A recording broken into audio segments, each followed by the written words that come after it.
and one of the important and primary use of the communication. Every single satellite technically has S-band. So, and when Voyager was built, it was equipped with S-band and X-band.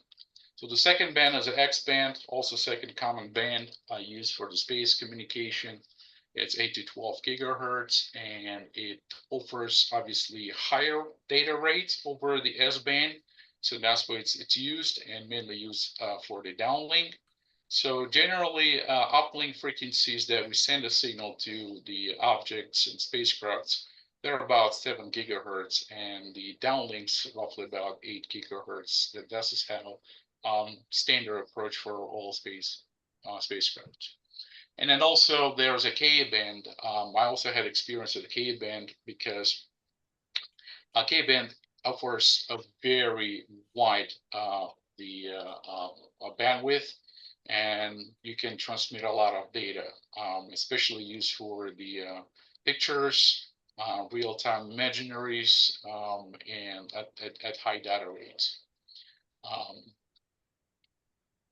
But also two things I want to mention, that S-band and X-band, they're also used for the space objects that have been launched into the deep space. And K-band not often used that because it limits the distance due to heavy free space losses, and also it's hard to get the reliable system. So there's allocated frequency bands: S-band, X-band, K-band, K-band.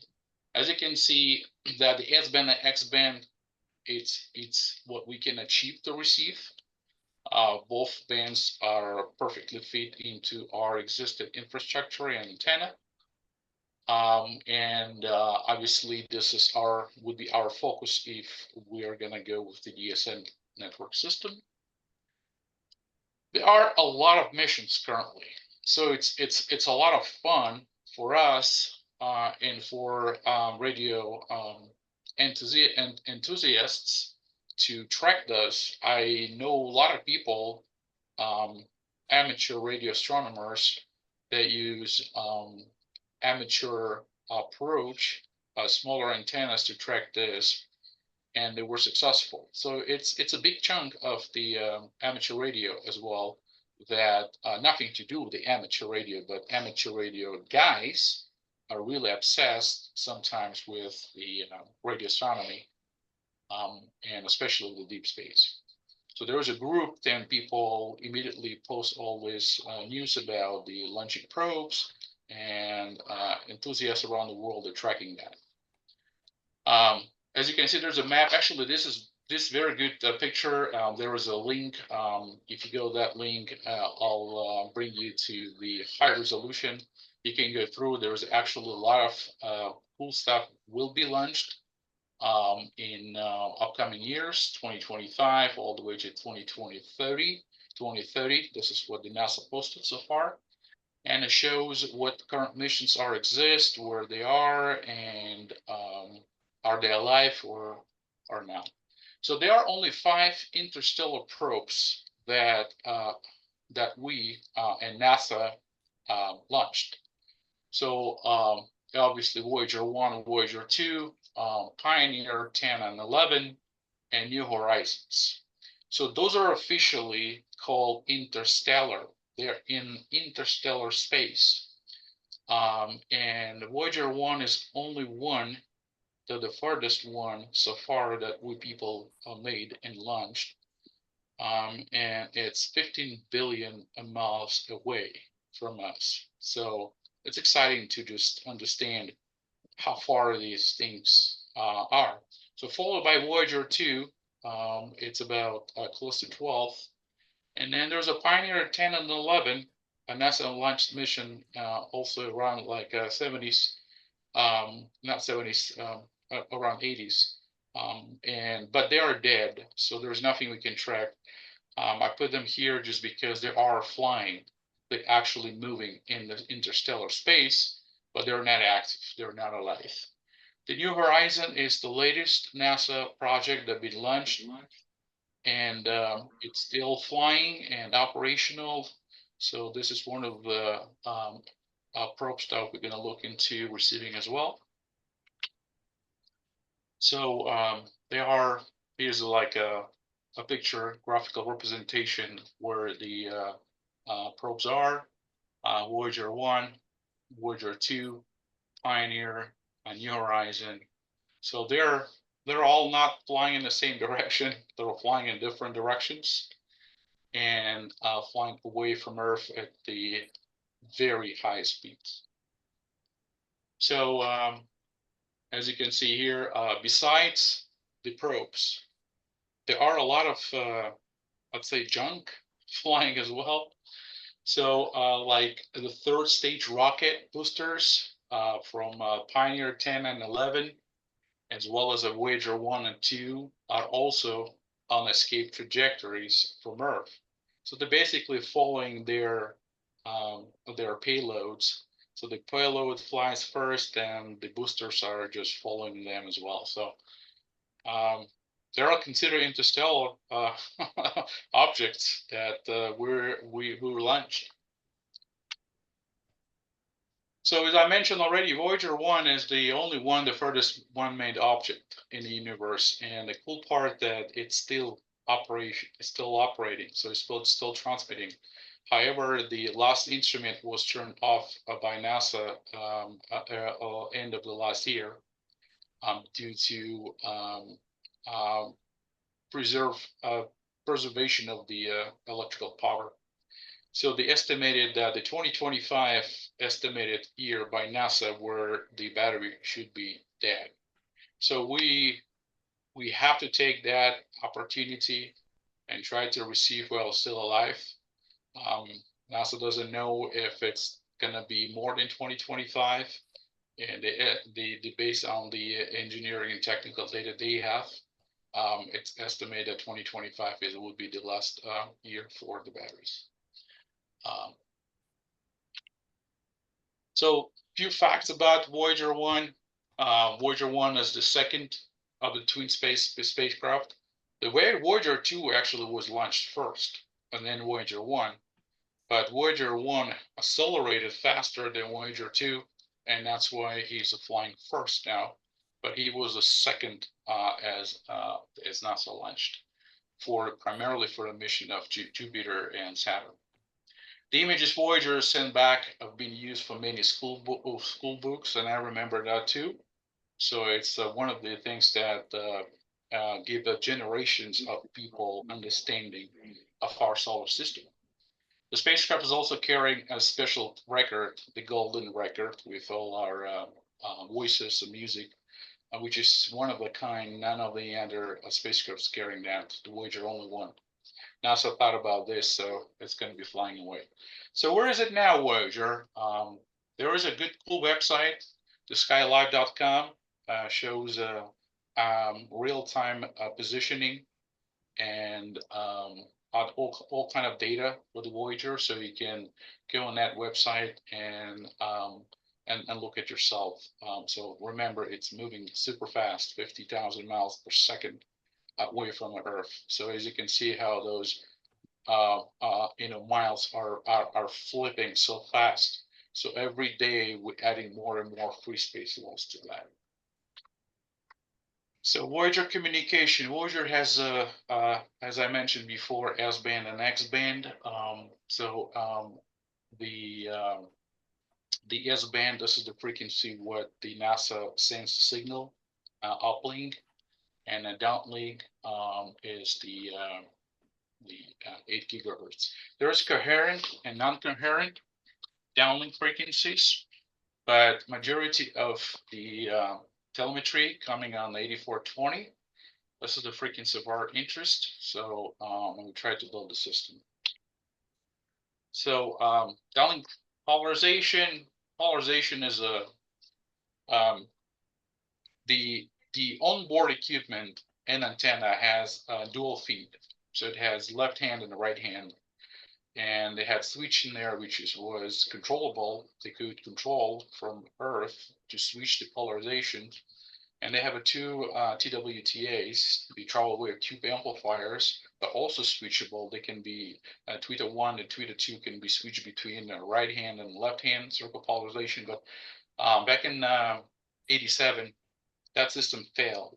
So they were able only switch to tweeter 1 to the left hand circle polarization feed. So the plane wave that comes to Earth, it's in the right hand circle polarization.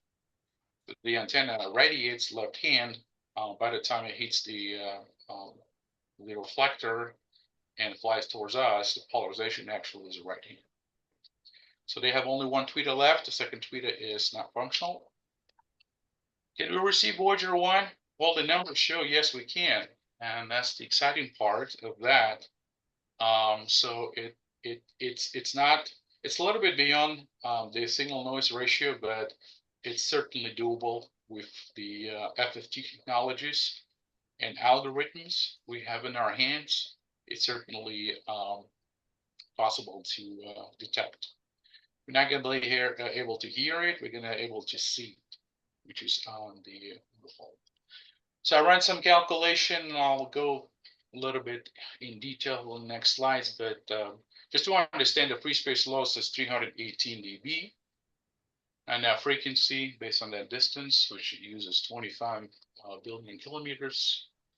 So expected signal level based on our antenna performance on 8.4 gigahertz, as you can see, is a 62 dBi gain.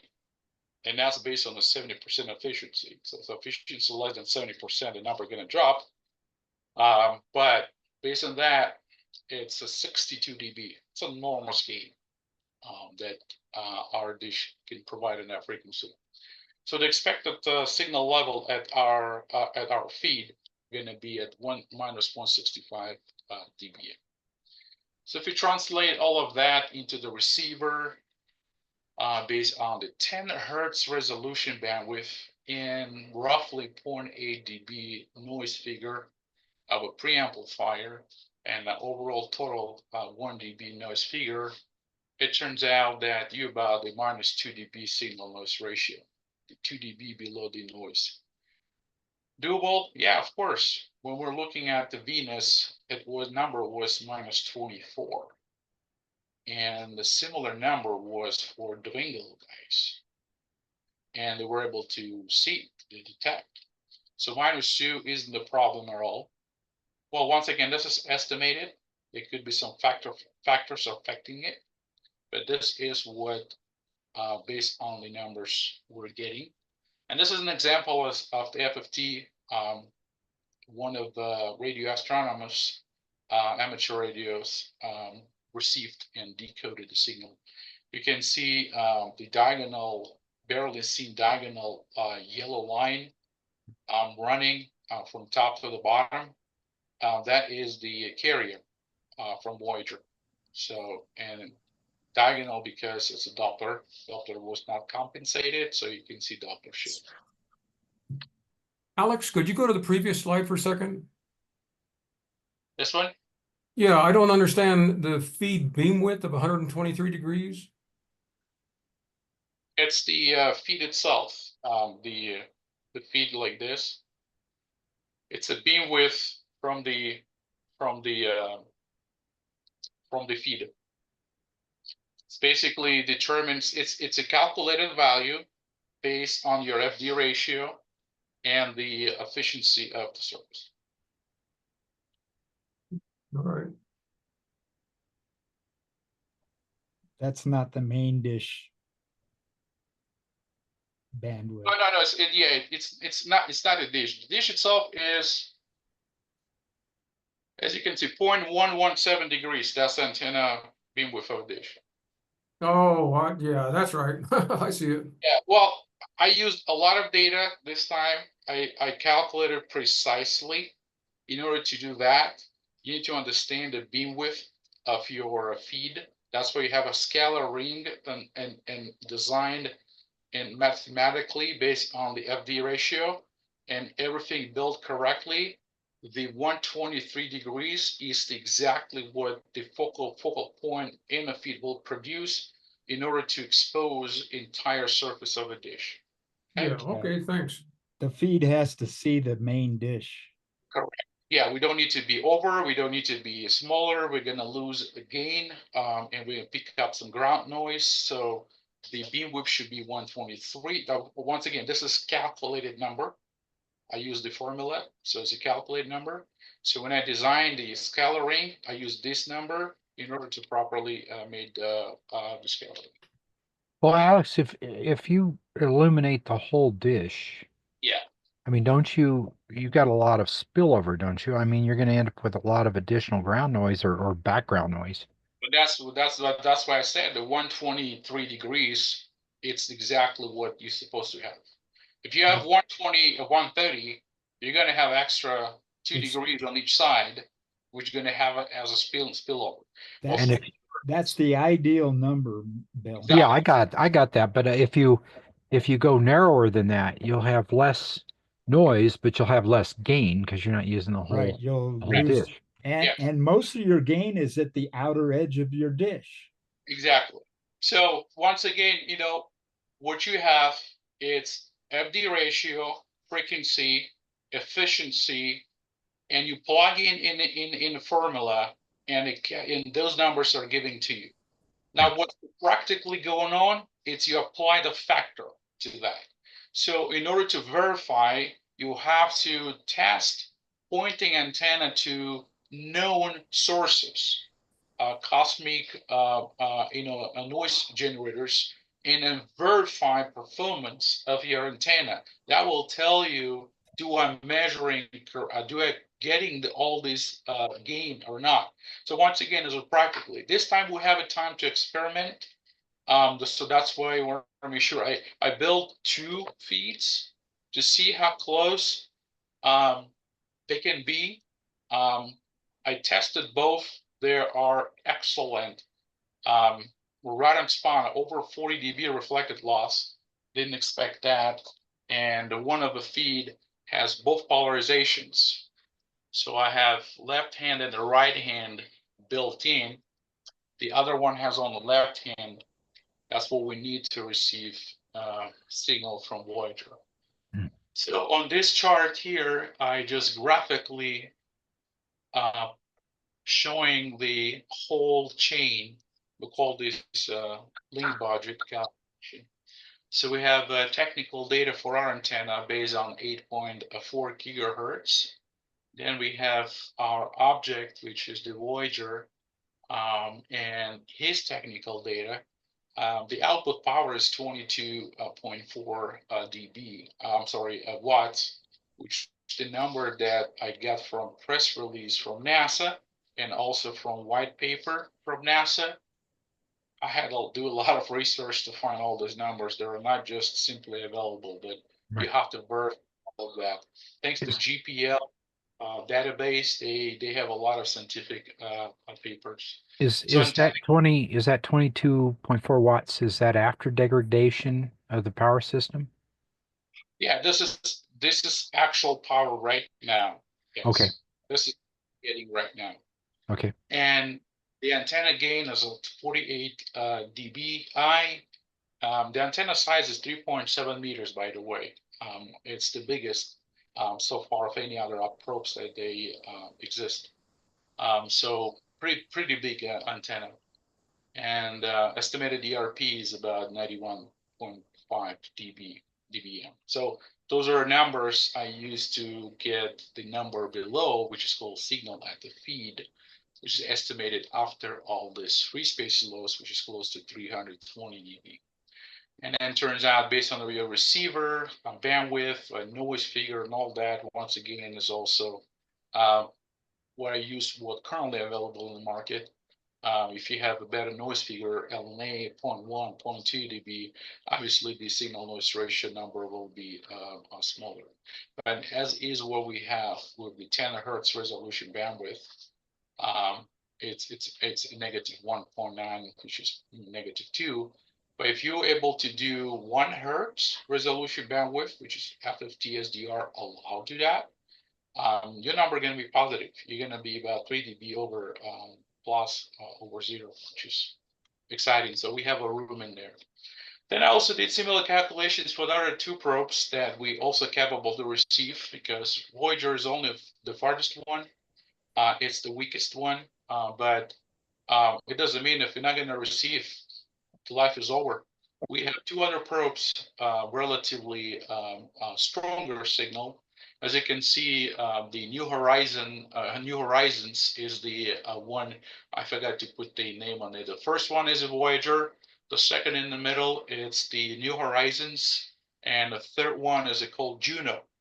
The Juno currently orbiting the Jupiter and still active mission. When they will be decommissioned, they're probably also gonna launch it away towards the end of the solar system. But right now, we also can receive the signal. It's the strongest, by the way. As you can see, the signal is nearly 26 dB, so it's audible. So we can hear the signal from Juno. And the New Horizons is the third active man-made object that's flying away. He's currently about 9.1 billion miles away from Earth, compared to Voyager, which is 25 billion. So, and the signal is roughly about 0 dB as is right now. So it would be cool to detect. And I know people who detected New Horizon signal as well. Coming to the system itself, it sounds like a system is complicated, but in fact, no, it's not. The system is not complicated. So the Eve-25 was way more complicated from complexity level and the parameters and other things that need to be accomplished. But this one is just a receiver. We call this down converter technically. I designed a system in a way that it has multi-use and flexibility, because all you need to receive all signals from deep space probes, you need only left-hand circle polarization.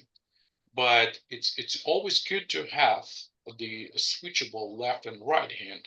But I don't want to switch anything. I want to have two independent systems, which is the proper way to do that, but obviously doubles your number of elements and increases the cost.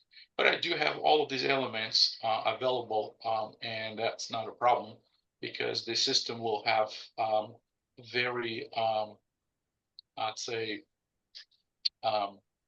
real way of receiving, because NASA has the same approach as well in any ground stations. So as I showed already, so this one, the feeder has both polarizations, so you can receive either one simultaneously, which is very huge advantage. So basically, the chain is to have a bandpass filter to be sure we're going to reject everything outside of a X band. And then we have a low noise amplifier, can amplify that. We a little bit compromise the noise figure, but the filter will be very helpful. But if we can check if we don't have any strong source of a noise around the 8.4 gigahertz, we don't even need to have bandpass filter. And then we can give a little bit extra noise figure, reduced noise figure. Then we're going to have a mixer, because it's down converter, so we need to make sure that we're going to get a proper frequency. So it's a classic way to do that. We need to have local oscillator and then mixer and get our IF, which is going to be filtered. And then for the receiver, we use the SDR. So majority of SDR currently existed professionally. They're up to 6 gigahertz. The lower grade, like AirSpy, let's say, any RTL based SDR receivers, they're about 1.7 to 2 gigahertz, around that. So the idea was to down convert the signal to the frequency range that any SDR receiver is allowed to receive, which turns out I can use the 4 gigahertz LO and then multiply by multiplier to 8 gigahertz, and then we have 420 megahertz, as you can see, the IF frequency coming out of the mixer, filtered out by bandpass filter, make sure we don't have any images or all these products left over from the mixing, and then we use the SDR to receive data. And SDR obviously would have direct sampling, and we're gonna have the IQ data available as well. Now, 10 megahertz reference, obviously it's a very important part. Make sure we're stable and locked to the frequency. And a 10 megahertz would be fitted to the SDR, and as well as the local oscillator, which is PLL. I have all components, as I mentioned. It's just a matter of do bench tests to make sure the system is proper and also understand the total, the noise figure of the system. Now we get complete separate right hand and left hand, which going to be going for each SDR to the microcomputers. And the microcomputers, it's something that currently available, widely available, and it has numerous of opportunities to be used for. In my system, I use a Linux and a GNU radio right at the computer. Which computer's right antenna side, everything is in one box, nothing else, and all you do just a remote to the computer. So in this case, your SDR would be talking through USB 3 directly to the computer, so it will be a very nice 1 gigabit internal speed. So in that allow us to operate with the massive data packages within the assembly. We don't need any connections. The fiber optic connection would be only to remote the computer using the TCP. So each computer would have one IP address, and each GNU radio would have one protocol, which we're going to have a different way of signal processing. And I'll show that later. Once again, sounds complicated, but it's not at all. So feed assembly, I use one of it's one of the popular feeds and easy to manufacture using the copper, which are available in MacMaster. It cost me about $100 from parts to build 2 feeds. So technically $50 each, which is relatively very cheap.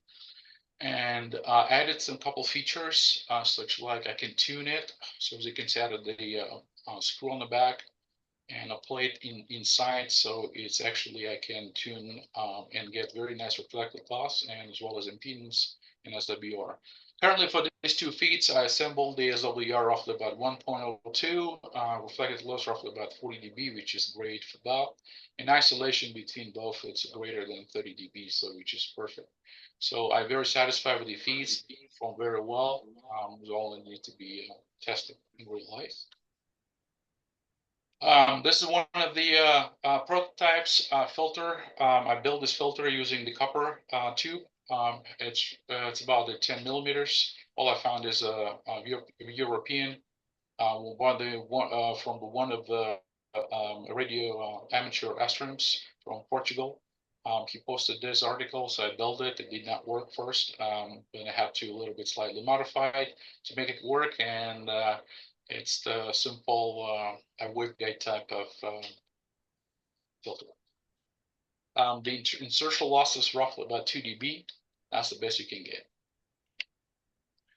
So there are alternatives available on the market, and one of them is the Cooney, and this is Cooney down converter, and this is the converter that's been used by Dwingelo guys in Netherlands to receive Voyager. So they used just this converter connected directly to the feed. They didn't use a preamplifier, and the output was connected directly to SDO.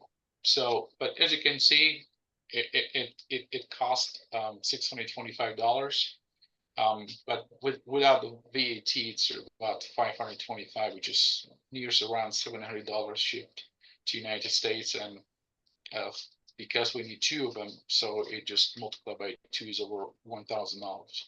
The entire system itself with the parts cost me less than $200. So I'll take the route, which is easy, affordable, and definitely going to work compared to that. Because when I compare the noise figure estimated to existing noise figure from Cooney, Obviously, they're not that far from each other, so I decided, why would you spend so much money if you can build the basically? It's all about convenience. You don't need to have a low, you don't need to have a filter, so everything is built in there. But that's not the stopping factor for me. So I talk about the computers. This is the computers. Those are computers made in South Korea and are widely used. And also used, and this is choice number one for the guys that like SDR and the on-site data processing. I find that this is Odroid type of computers are very popular for amateur stations and professional stations that specialize in the hydrogen line reception, the geostationary satellites, and as well as deep space network. So as you can see, the size of a computer is very small. You can compare the size of HDMI and USB compared to your entire assembly. And this is this processor, it's about 3.7 gigahertz, and it has 4 GB the RAM. It's just unbelievable how that all fitted in a tiny small package. So I'm planning to use those computers. I bought 3 of those, and they're going to be running Linux and GNU Radio on both. As an internal, I just posted here just because how they were able, South Korean guys, to feed all of this into that small package. And most importantly is if you see on the graph, it's kind of hard to see, but you can take a look later when you're going to download the presentation, is actually the CPU frequency and productivity versus the temperature. It's very stable. So even though the environmental conditions are changing, the processor itself still producing, and that absolutely has no impact whatsoever. The power consumption is it's very very small. And if you're going to run Ubuntu Linux, till the power average is by 2.4 watts. I mean, it's just unbelievable how small power consumption is versus the productivity.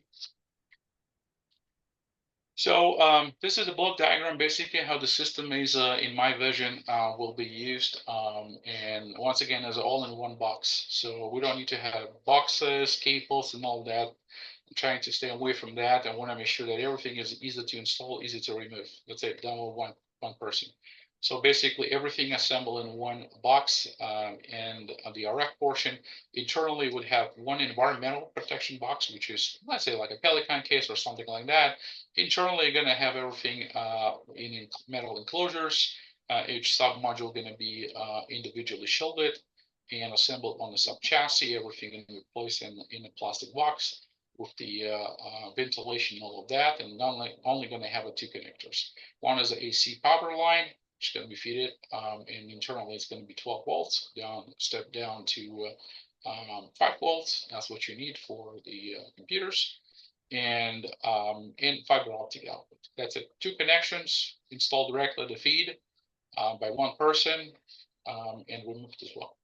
So you're going to have all this internally at the dish antenna, and then you're going to have connected to back to the control room by fiber optic existed infrastructure, and is all through the router. So basically, you can connect any computers. You can see it anywhere you have a network. You can operate the system. It also can be done remotely, but we don't do remote with our dish, so it will be on site. But we're not limited to be at the desk. We can be operating anywhere, because once again, no computer resources required. Whatever computer, any computer, cell phone, tablets, laptops, they can be used to access the system. Operational system and spectrum. So I kind of predefined some requirements. So each of the mini PC runs on Linux. I want to stay only with the Linux. GNU Radio on each for easy signal processing. I've been working with this for last month, and I have pretty good success on that. So we're gonna make sure we're flexible on plotting the spectrum and doing the math equations in the way we want it. And the required signal processing features the real-time spectrum, obviously. So we'll call this FFT.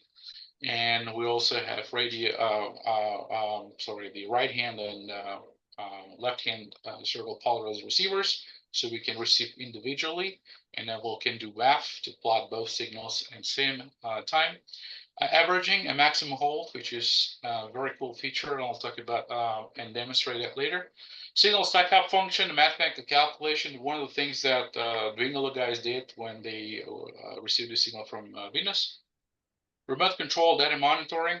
So I want to stick only with TCP because there's only one way to control any and have a common standard approach. And real-time IP recording is also a piece of cake. I've done that too, and actually demonstrated that to Paul real time when I was there. So I created a very small algorithm. I study a lot of publications because I'm still learning. This is something that I wanted to do for a long time, never had chance and opportunity. Finally, I was able to get my hands on, wrap around this, and I'm learning every day. So it's still a learning process for me, but I found this is not very complicated. So, and I was able to create, and I use data from different publications to try to adopt everything for the reason I want. And afterwards, you get something like that. This is demo version. Basically, it actually works very good. I wish I knew that a long time ago. I could find a use for this in numerous of my projects professionally and on image radio. But once again, you're so flexible, and I love this because you can actually make whatever you want out of that. And I have actually a demo I have to just share from different computers. So what we can receive and what we can decode, basically, we can certainly try to receive Voyager 1. And the good thing, we don't need to be waiting for a specific date or specific time and all that. None of that. So we just make sure that the Voyager is visible in the sky from our location. And I'll look up as today is roughly about 7 p.m. till 8 a.m. in the morning. This is the visibility window for Voyager from Haswell. And Voyager 2, well, it's currently, they have a problem with the antenna pointing. NASA trying, as we speak, to fix that problem. It's operational, it's transmitting, but antenna pointed away from Earth, and NASA trying to find a way to get the antenna back to Earth. Meanwhile, Voyager 1 is fully operational as we speak. Juno, it's currently orbiting Jupiter. We can receive that for sure. Signal is very strong. So we can point to the Jupiter and just to track it and keep it a receiver and see it until we detect the signal. And the New Horizon, it's 9.1 billion kilometers away, which is 5.6 billion miles. So those are three our subjects and candidates to be used for DSN system as soon as I finished. So, and we can certainly receive any other objects as well. There are plenty. We can look up for the rovers, Mars rovers, also the new moon programs that we have. They're all operated on the same X band and downlink. So the system is not just a tailored and built for Voyager. They can use for any probes. And as I mentioned before, there are a lot of schedules for a lot of things to launch. So we can actually use this for science, for education, and for experiments. First attempts. So the currently system is on a sub-level system. There is no any investments required by DSCS. I taking care of all of that. I designed my own system, my own prototype, so there will be no investment whatsoever.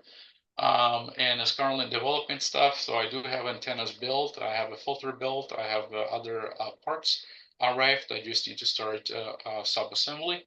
Estimate time to completion, I estimate about 2 to 3 months, somewhere landing in the summertime.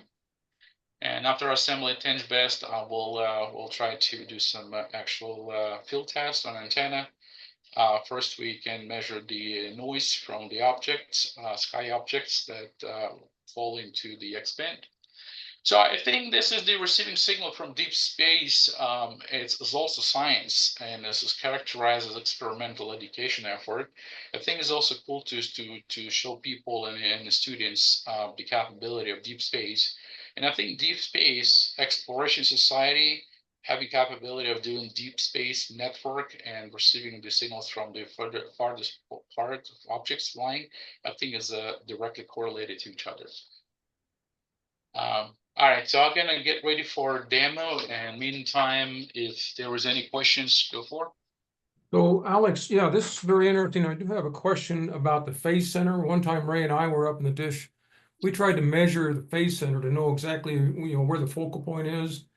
And we'd heard a rule of thumb, well, it's 2 feet in front of the hub, and we never knew that. We tried to measure it, but it seems that 8.4 gigahertz is going to be more critical. Do you know where the phase center is? Yes, and that's why it took a lot of time for me, because I do have a presentation for that, and I already posted that. I do, and I had to remeasure the width and the depth of the dish to understand the focal point is. At the top of my head, I do remember 7.51 meter. That's the focal point from the dish based on the numbers. And what I was doing, I was using the laser to try to understand, to get to that virtual point. But it's actually hard to, because if you're standing at the hub, you can't even reach that focal point by your hand. So it's about 3 feet. You're right, about 3 feet away from the surface of the hub.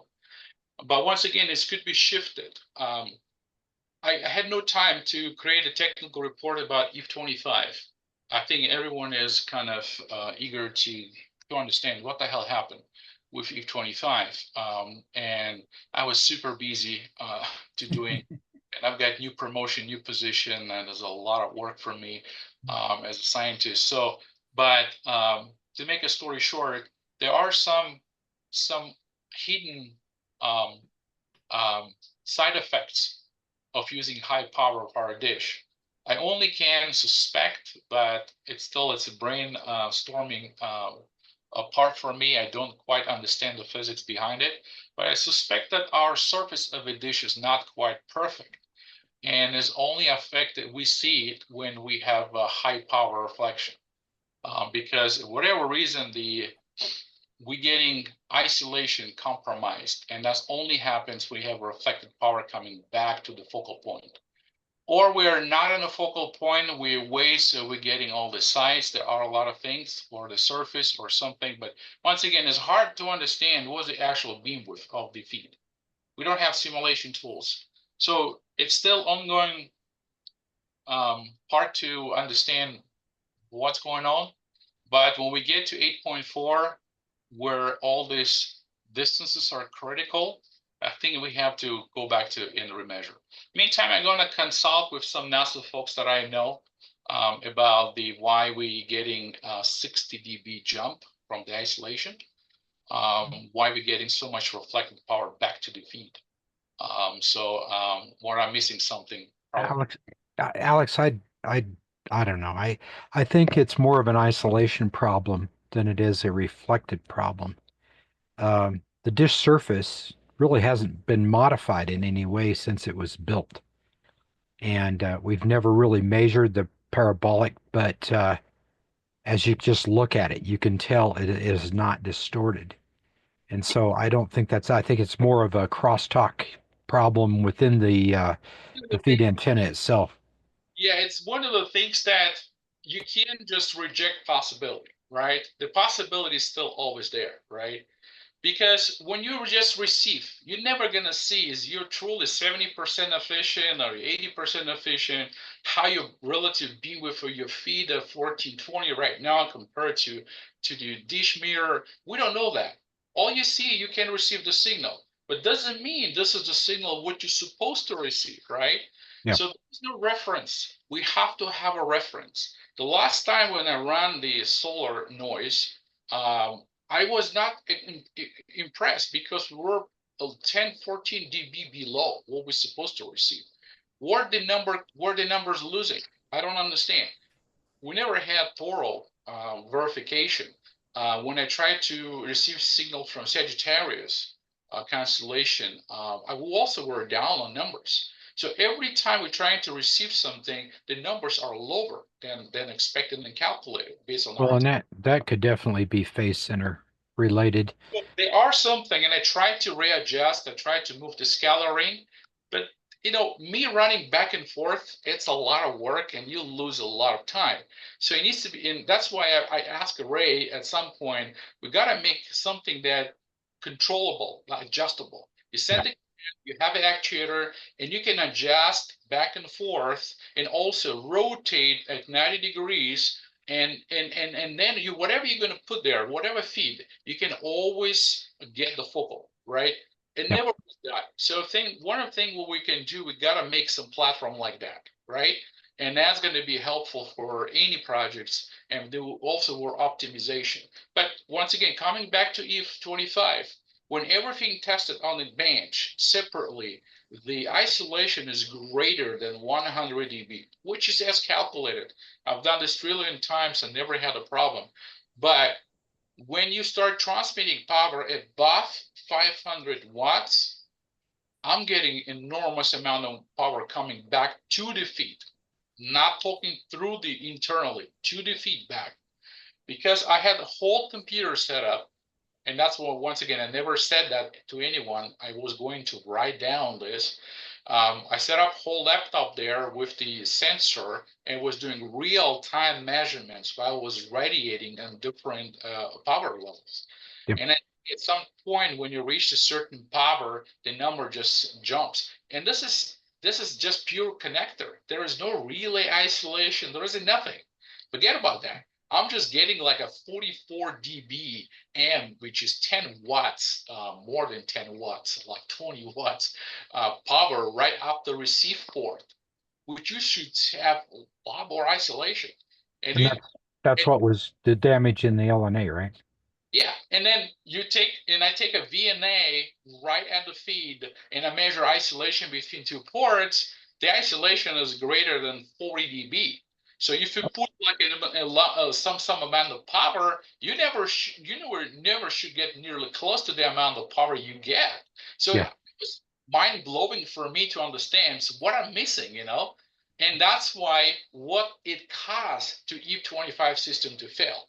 I want to tell one thing so to make sure everyone on the same page, because everyone's speaking about fan. Fan isn't the problem. So everything started a very simple thing. So when we fire up the full power, the amount of reflected power, as I just mentioned, we still don't understand why. Well, you keep calling it reflected power, but it could just be crosstalk into the other side. And I know you measured a large dB difference with a VNA, but once you power it up, if you come over a certain threshold, maybe there's something there that gives way. You would think that the receive channel would be completely isolated and grounded by the relay and that there'd be nothing coming back on the feed channel or Yeah, on the receive channel. we tested the same feed with the same power on the bench without dish, and we never had a problem. Yeah. So So it's you actually had the whole feed antenna on the bench. yes, and And never seen a problem like that. and So the output of the feed antenna is feeding into what? Just free space? yeah, just radiating because you just have a feed, you don't have a reflector, so it doesn't really matter. So it's a free space, and never had a problem. But once again, what happened when this is reflected power came, it blew the first stage of 3 stages of the preamplifier, the first transistor. The Yep. transistor pulled the power to the ground, 12 volts, just because of that. Yep. That what was shortage of the preamplifier propagated through the 12-volt system and take down the 12 volts, 5 volts regulator, and as well as a monitoring box called repam. And that's caused the shortage. So when I pulled the system, thanks to Roger going back and forth, and I fixed the problem with these shortages, and everything's functioned, but I put different preamplifier in this case, it put the system back. What I didn't know what happened when the system been pulled 12 volts back, the first front end, diode shorted to the ground, as well as a 12-volt keys for the fans. They also got shorted, but I had no idea. So when we put the system back and we turned the system fully functional, and when the temperature raised, and the fan turned on automatically. It pulled 12 volts to ground through the faulty diode that I had no idea it's been blown. That caused another 12-volt shortage, which took off the transformer, and I had to fight with the transformer. So I went through all Eve is just repairing stuff just because not understanding what the hell is going on. So it's all caused by that power coming back and killing preamplifier, and is all propagated from there. The system had never failed. It's always side effect, some unknown thing that's going on there, and I still don't understand. Alex, We will talk about this later because I want to bring all these brains for brainstorming, and we can go through details to understand what we can do to understand that. Yep, that's good. Not too much information for now, but yep, got it. So, and that's going to be done within our team members. We don't want to do any press release on that yet until we find the real root cause of E25, because the system never failed. It was not hardware issue, just it was chain of events that happened, unfortunately for us to happen. Yep. Okay, so you guys see the shared screen, right? Yep. So this is just an example of the simple GNU radio, and I created a chain.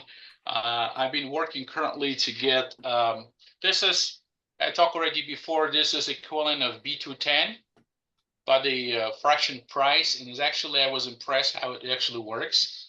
And it utilizes the same B210 library, and I'm currently working to get this library fully running on the Linux. But meantime, I'm just using the simple SDR receiver based on RTL like this to have a demo and check the system. It wouldn't matter what SDR you use for the actual DSN system. So here's the two sides of the system. This on the left side is your SDR, and then you're gonna have some spectrum plotting, and then you have a streamline, which is actually what does all these calculations and mathematical to get to another screen. So basically, you create all of that. Everything it's basically you can click and modify at the parameters. Everything, so it's basically works like that. But anyway, when you launch, I want to make sure it's launches, and you don't see the screen, right? No. Okay, so Linux has a very specific way, so I have to stop sharing and share specific screen. There we go. Let me know when you see the screen. it's there. Yes. Okay, this is basically the algorithm that I show the workflow, and this is the real life. So basically, we're looking at the spectrum. I'm using just a 50 megahertz. It's convenient for me, but realistically, whatever the frequency can choose and set it up, I use 50 megahertz as the IF line we currently have. And I have a set up the station here that generates the signal, and then I can just transmit. So I'm transmitting, and you see the spectrum. Yes. Yep. So this is real-time FFT spectrum, which is you observe that. And then you see the waterfall, which you detected the signal, but also what you can see the middle graph is actually the mathematical. It's averaging and a maximum hold. So even though the signal is gone, it's still there, because if I'm going to uncheck the maximum hold, the signal is still there. So this is how Dwindle, guys, is any professional way to detect a signal. So even the signal was momentarily, or it's still there but building up, the equation will keep averaging and keeping the max hold and adding to the spectrum. So if the signal next time going to be higher than that, the amplitude will be added to it. So this is the easy way to detect the deep space objects, the signals from them. So I'm still working on the equation to get a better shape and view, plus added the different features such like changing the FFT rate and changing the resolution bandwidth. Right now, I believe resolution bandwidth is 10 hertz. And basically add the additional features to already existing engine that's currently running. So I think this is what's going to be on the deep space, and each receiver, SDR receiver, would have on real time. And then they're going to have a separate screen that will have math from both receivers plotted in one plot, and that's going to be the final data.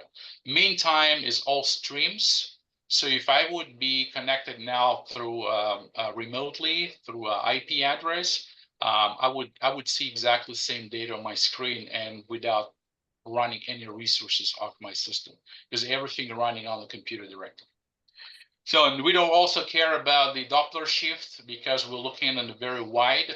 Every single small SDR receiver allow us 10 megahertz.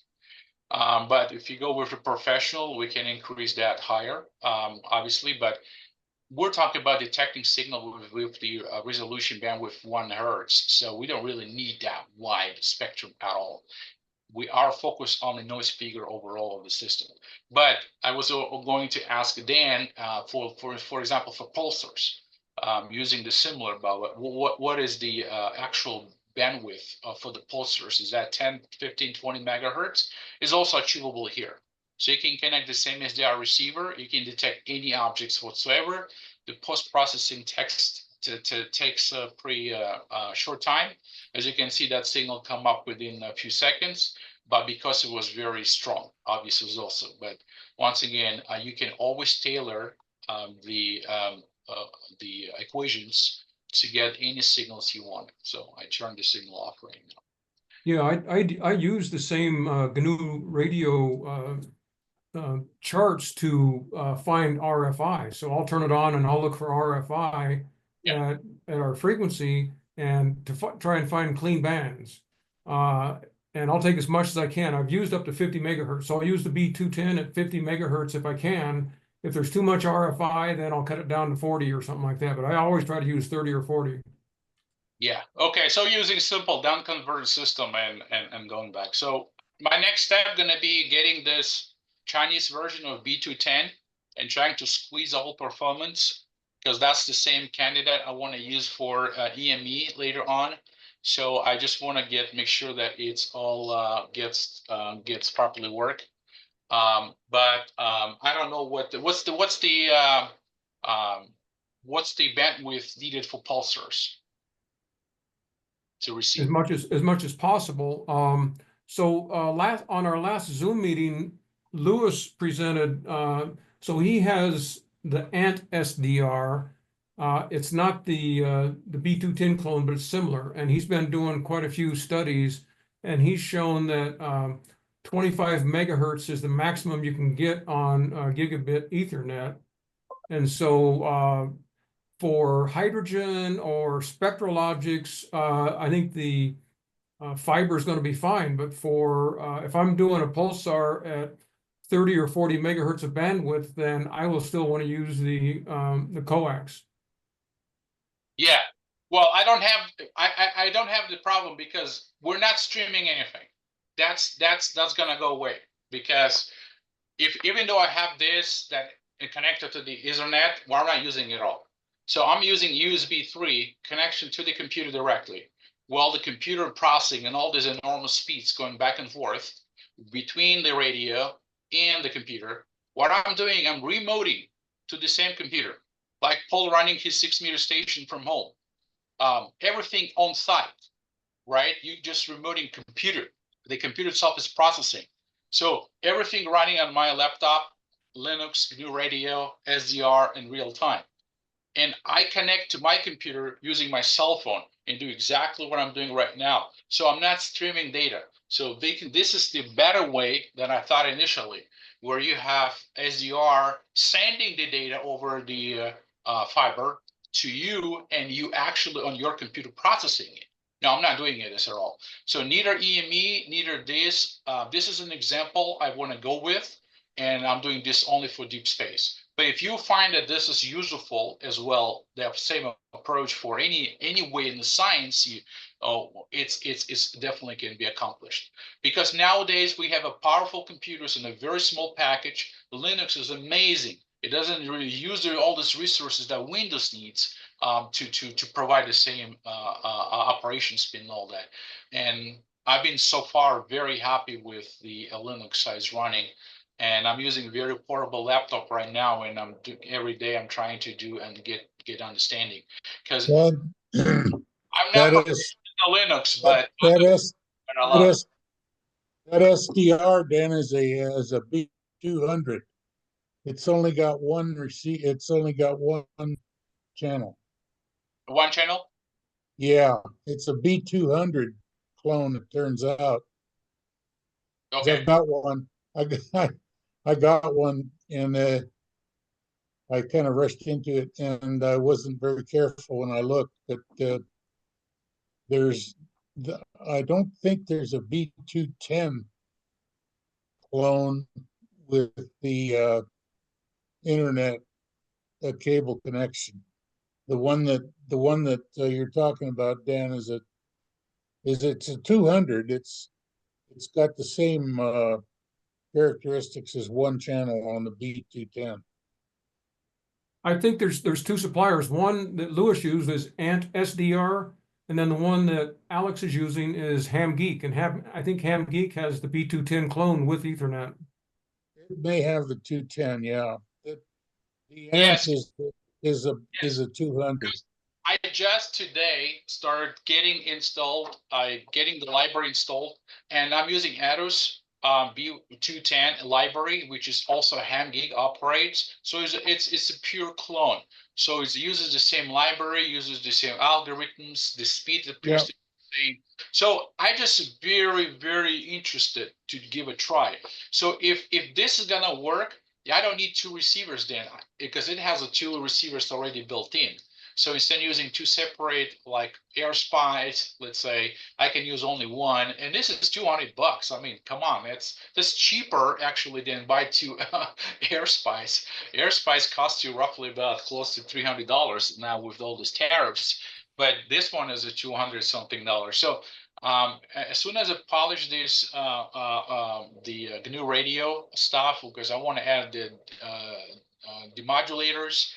I want to add the real-time data streaming and IQ recording and also adjustable parameters. Then pretty much I'm ready, so we can launch the DSN as soon as I finish the hardware. How much are Odroids these days? How much what? Odroid. Oh, I found only in South Korea, and I believe they were on sale for $58 each, so I bought 4 of them. Okay. They were on some sale, and I was afraid that if this tariff is gonna kick in, the price is gonna go like skyrocket. So I bought 4 because you can always find the use for them. And I also review a lot of resources where people were posting the results of use, and they use for hydrogen professional. Actually, some people make professional receivers for hydrogen line that they sell to organizations, educational and commercial companies using this systems. So I gotta give a try. I have a similar computer, and I'm gonna try there, install the Linux. As soon as I get the code polished, I'm gonna transfer all code to my small computer and try to run this in real time. What I present. And that's pretty much it. So I'm gonna stop sharing. I think that was the last, and I don't have any presentation. I think is a yeah. That was the last. So any other questions? Alex, Voyager 1 is outside of the heliosphere, Yeah. and the interstellar media is probably going to be affecting some of the signal. Okay. And you plan to try this out maybe in August? That's what I expect, based on my current load, that I will be able to finalize the system. Okay, However, it could be earlier than that. yeah. In your calculations, maybe you want to change the temperature to 290. Okay, so let me do this. Let me actually open that. Also, Alex, did you take into consideration the dish perforation in the gain of the dish? I added, well, I added only polarization loss on the dish, but Because at 8.4, we're getting up close to where the cutoff frequency of the reflection itself, we're getting near that. So, The distance between the holes has to be bigger than a quarter wavelength. well, and it is not the distance between the holes, it's the hole size. It becomes transparent at a particular frequency that's basically a quarter wave. The cutoff frequency is at the quarter wave of the hole size, which is a quarter inch. But you lose coming up to that. Okay. So there is some loss just because of the hole perforation. Well, yeah, the holes are a quarter always, inch.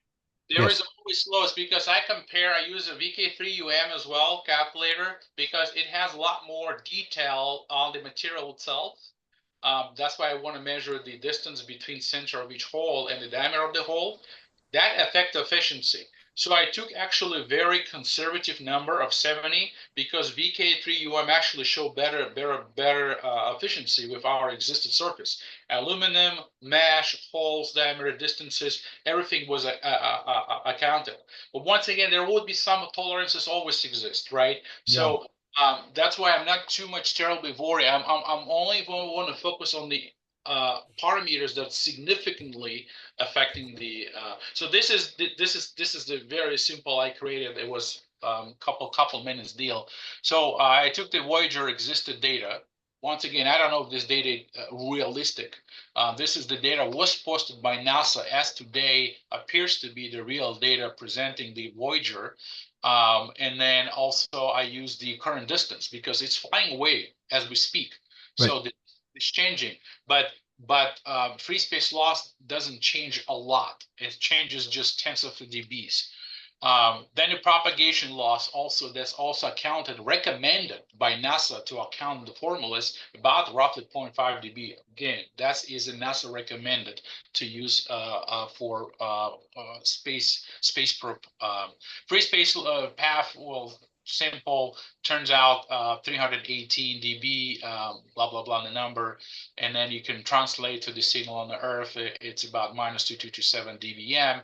Then I took our data where I calculated the gain and depth once again, and I took conservative number of 70. Okay, I can put 60 if you will. It's the number that changes. Let's say 65%, and then it just changes by 1 dB.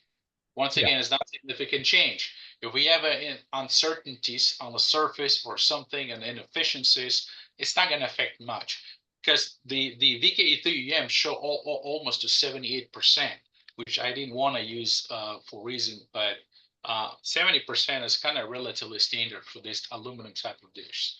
So the beam width was obviously calculated number, the effective aperture is calculated, the feed beam width is also calculated, and then we have a dish gain.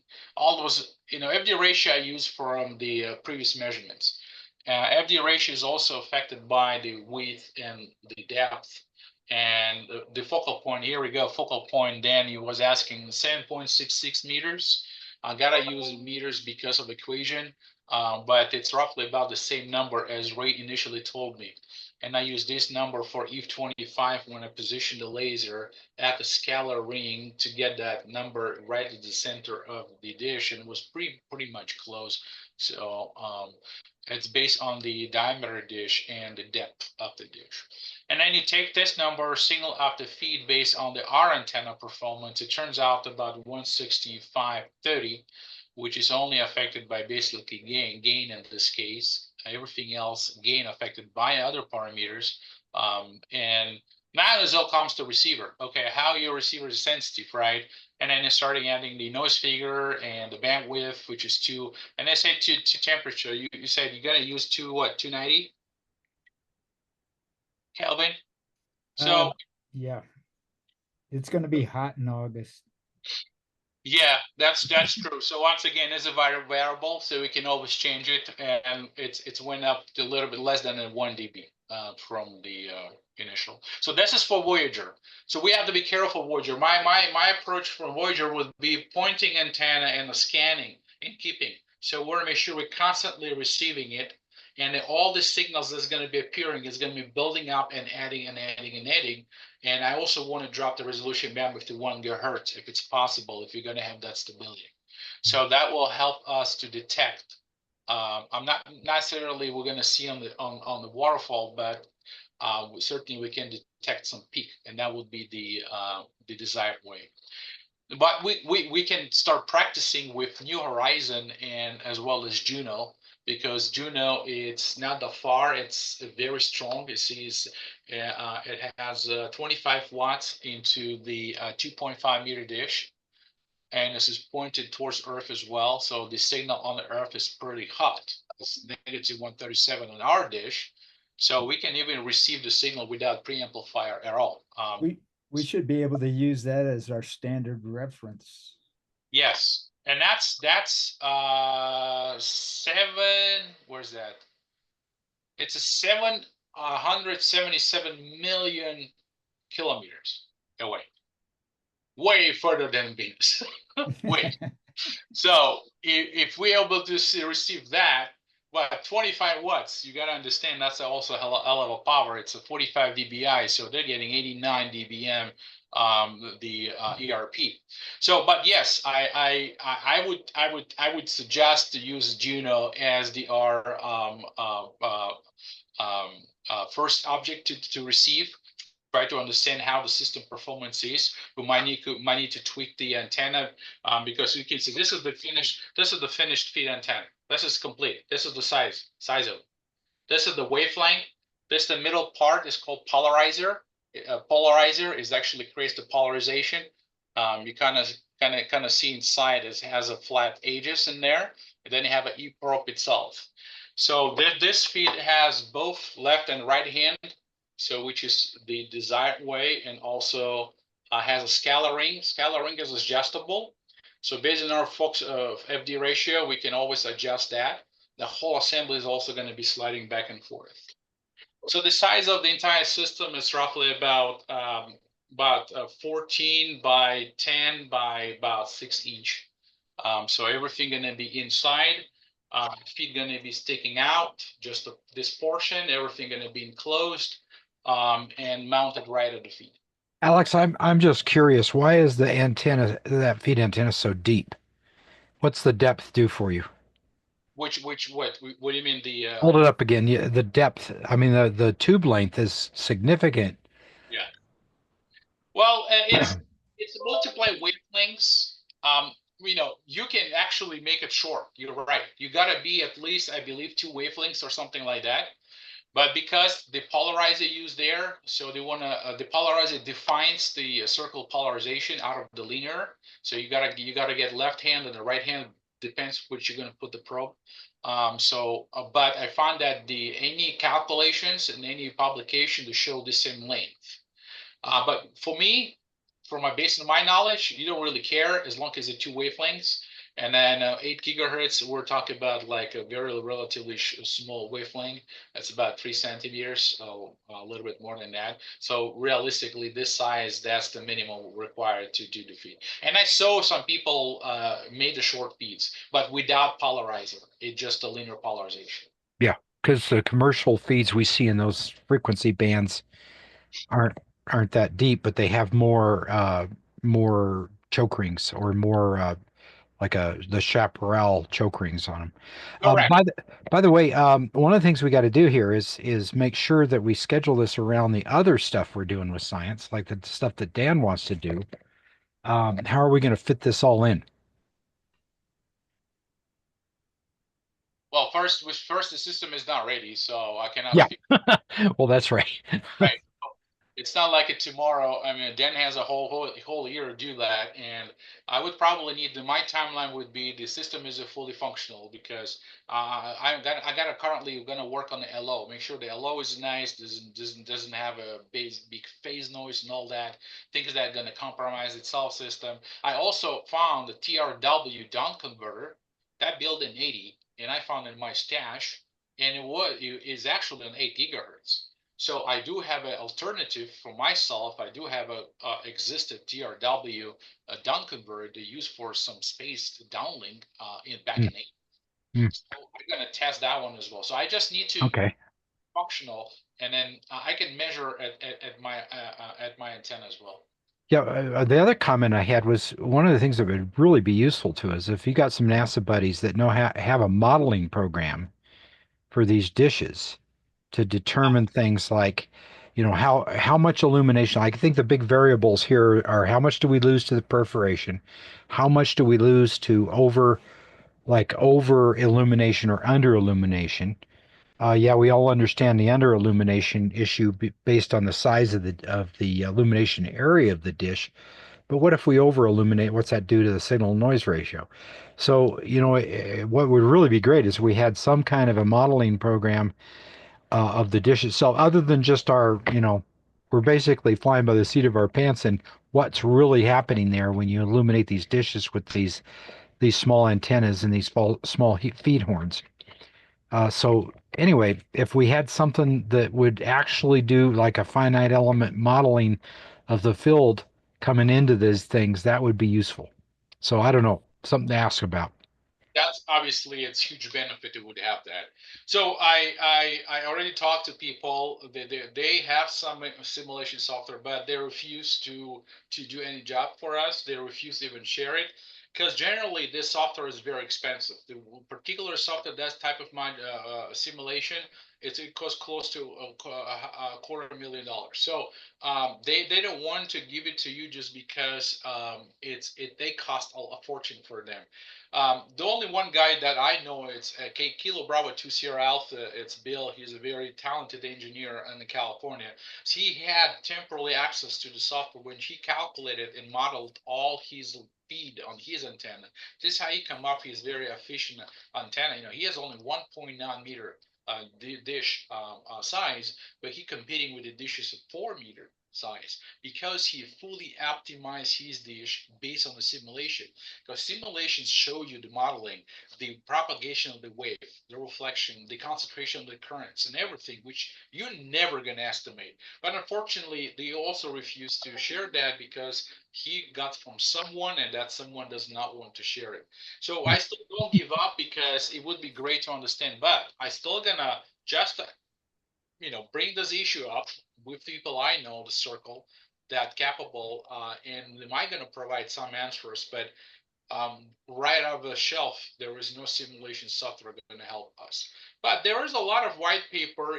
I like W1 gigahertz Paul. Paul has a lot of things, and if you carefully look at his publications, comparison with the feed, the scalar rings, and there is at the end there is actual the graph comparing. This is how I used to calculate and estimate this. So I took our FD ratio, which is 0.42, and I optimized based on the graph the recommended size, because scalar ring, it's just it's a wavelength.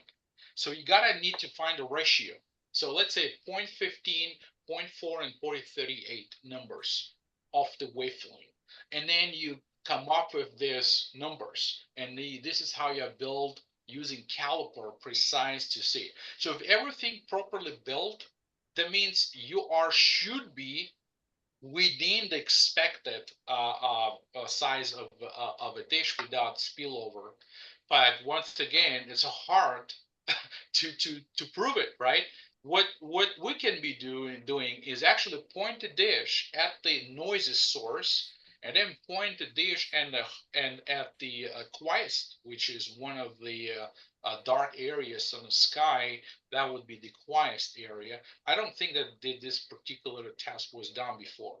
It's called ground sky ratio. NASA does this a lot for their antenna system calculations. I'm very familiar with that process, but they use sky objects pointing their antenna. This is how they calibrate antennas. But we can do certainly like that, but Yeah. Okay. So, yeah, we have some of those calibration objects in the System 1 database already. I put in the Lockman holes and several cold spots to use, and then we have some hot spots too. So we've been trying some of that. perfect. So since and that's another question coming up then. I do have, you see, we have the ascension and declination data for each one. And then do we have already? I don't think we have those objects in database, right? So we just The objects are not in the database, but you can do it manually. You can enter the right ascension and declination manually. okay, yeah, that's I figure, right? I've done this before, so that's why if we can enter manually, the system will track it automatically, correct? Yes. Okay, so this is for each one where currently the Voyager's position. If you look at the real time, the numbers are not changing significantly. It looks like it's just flying away from us and not moving left and right. So Right, and we can ask Glenn and Phil just to add these 5 objects to the database. They'll be glad to add them. yeah. All right, so once again, this is preliminary. This is the initial calculations. I just, try to get just kind of high level understanding. So there are some parameters that might affect it. So don't take this number as just what it is, and that's what's going to be. That number could be slightly different, but it's within the capabilities what we can do, and certainly within the possibilities we can receive. So that's why I'm really positive. I will just make sure the system is complete, and everyone is, because this is nothing to do with amateur radio. And that's for me, make double excitement. It's not something that, oh, it's boring. No, it's not boring. It's actually a lot better, a lot more entertainment for me than just to doing amateur radio. This is pure science, nothing to do with amateur radio, and I'm really excited to work on it. Yeah, I think it's quite interesting, and I especially like the approach of using Juno as the test case to get started. It's instead of a one-shot deal, you get a chance to ramp up. Bill asked about the schedule, and my current plan is to do extended studies on one pulsar as much as possible, and that's the Crab pulsar. The Crab pulsar actually has it's 33 millisecond period, so it's about 30 times a second it rotates, and it has a main pulse. It also has a smaller interpulse. It's 180 degrees opposite, and so we can detect those. But then what's really interesting is the Crab pulsar is one of the few that actually has what they call giant pulses. These are random pulses. They're not periodic. They don't understand exactly what causes it because it's such a chaotic environment, but I'm pretty certain based on the studies I've done that we can detect these giant pulses on the Crab pulsar, but I need hours of data, and then it's all post-processed. So my plan is to start next week to try and get 5 or 6 hours of data a couple times, and then it's going to take me some time to process that because we're looking for a single pulse, so it's going to be time-based analysis instead of frequency.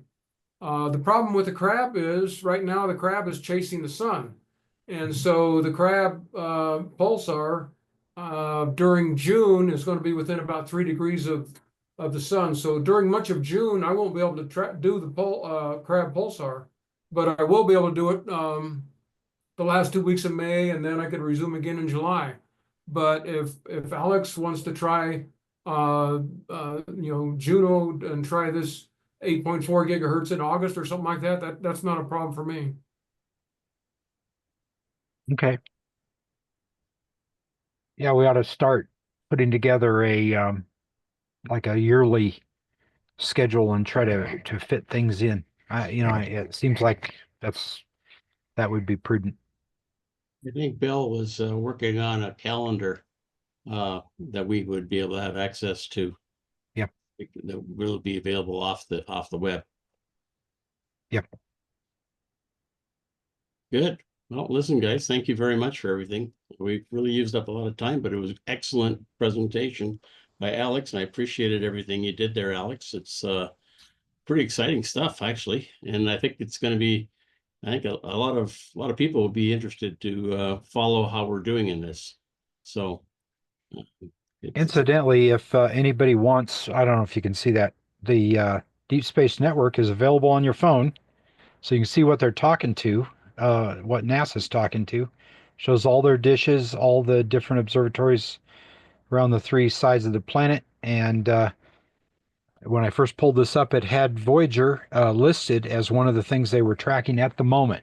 So if you're just curious to know what's going on in the Deep Space Network, you can download it onto your iPhone or your Android. Why don't And we you put also- that address in the chat section, Bill? You know, you can just look it up in the App Store. It's an app that's on the App Store. Okay. Just go into Deep Space Network Yeah, in the there's App Store and you'll find it. yeah, there's a website is deepspace.nasa.gov. You go on that website. Yeah, that too. Tells you a lot of, because as I said, there are cool stuff you're gonna learn. There's so many things still NASA gonna launch, and that's another thing. Why we're not gonna have a system that's fully functional and can be used at any time?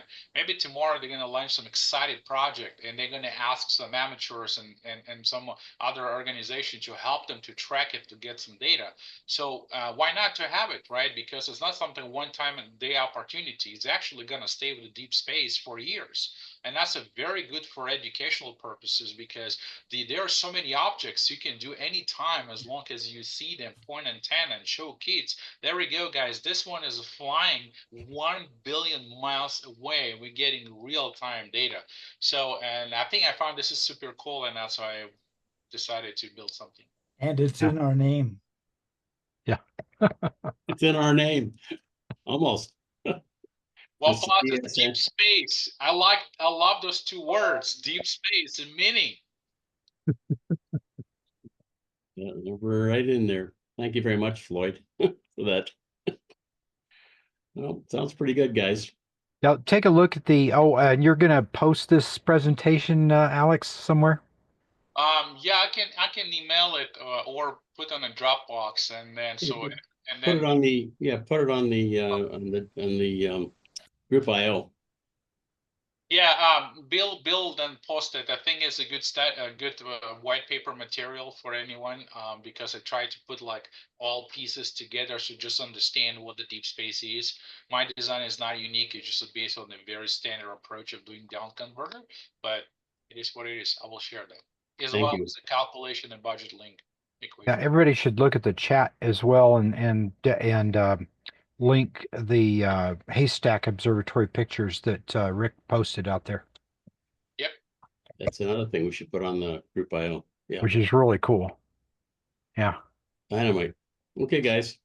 Well, great meeting. Thank you very much for everything. And we'll do it again. This will give me something interesting to follow over the summer. Yeah, I'll be in Dayton next week. So if anyone coming to Dayton, we'll see each other. You mean this week you're going to be in Dayton? Yeah, I already forgot. Yes, in 2 days. Yeah. Well, me and Bill for sure gonna be there. I'm talking about Bill WTDX. So he's certainly gonna be there at AMSAT booth as well as me. Okay, Rick, anything for you tonight? Anything more?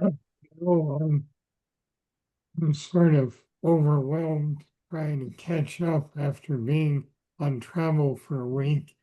And between customers and other commitments, I'm rushing to get things done. So I'm back in a normal mode, you know? Yeah. But I'm still editing those pictures and try to get captions on all of them, or at least basic captions. But if anyone, all of the presentations that were given there, some of them are very interesting. I think that we can extrapolate to our own experience on various issues like calibration and RFI and those kinds of things. All of those presentations should be online this week, I hope, if Heidi gets all of them ready to post. Thanks, Rick. Appreciate it. All right, guys. I'll see you guys later. Good night. Good night, guys. Okay, good night.